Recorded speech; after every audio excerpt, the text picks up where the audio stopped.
আমাৰ লক্ষীগঞ্জ গাঁও পঞ্চায়তৰ মানে কাৰ্যালয়ৰ টিনবিলাক চেঞ্জ কৰিলে আৰু নতুন টিন লগালে আৰু পুৰণা টিনখিনি হেৰাই গৈছে। কমিটিয়ে বা ক'ত থলে বা চুৰি কৰি ল'লে নে কি ল'লে আমি গমেই নাপালোঁ। আমি ক্লাবৰ পৰা আহিছোঁ, লক্ষীগঞ্জ ব্ৰেড ক্লাবৰ পৰা আহিছোঁ আৰু সেইটোৰ উচিত তদন্ত লাগে। টিনখিনি কলৈ গ'ল আমাক উচিত তদন্ত লাগে। ছেক্ৰেটাৰীক সুধিলোঁ, ছেক্ৰেটাৰী ক'লে মই নাজানো, সেইটো কি হৈছে মই নাজানো। এইটো কমিটিয়ে প্ৰেচিডেণ্ট আৰু মেম্বাৰবিলাকে দুজন এজন মেম্বাৰ ক'লে আমিও নাজানো।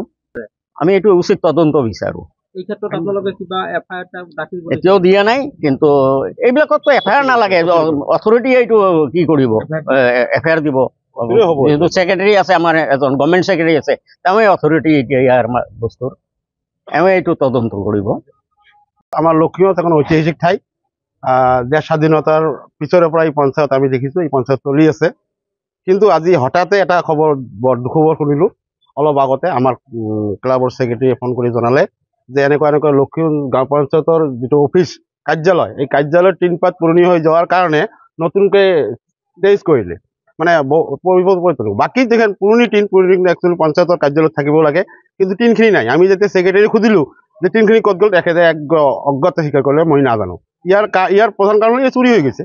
চুৰি কোনে কৰিলে নকৰিলে এইটো আমি নাজানো। এতিয়া আমি ছেক্ৰেটাৰীক দাবী জনাইছোঁ অচিৰেই ইয়াক এফআইআৰ কৰিব লাগে, ইয়াৰ উচিত তদন্ত হ'ব লাগে।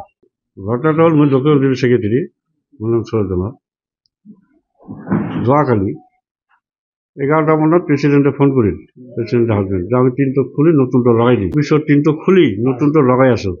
মই তেনেহ'লে পুৰণা টিনটো আপোনালোকে চাবিটো মই ফোন কৰি দি আছোঁ, পুৰণা টিনটো অফিচত ৰাখি দিব। এইখিনি ইয়াৰ পিছত তাৰ কোনো কথা নাই। পিছত আজি 10টা মানত আহি টিনখিনি মই অফিচত নাপালোঁ। নতুনটো লগাইছে ঠিকেই, কিন্তু পুৰণাটো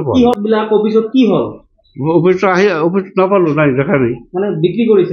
এইটো মই নাজানো, কিন্তু টিনপাতা ইয়াত পোৱা নাই। এতিয়া মই মানে শুনি আছোঁ যে মেম্বাৰে মানে 3-4জন মেম্বাৰ হাজবেণ্ড দুজন আছিল, দলিল আছিল, সিহঁতে সবাই মিলে একটা আলোচনা মর্মে ইয়াত যেহেতু অফিসের চাবি নাই, তাই আমরা তাতে রাখি দিছোঁ। যিকোনো খবৰৰ বাবে যোগাযোগ কৰক 7099017330 লগতে 7099017110 নম্বৰত।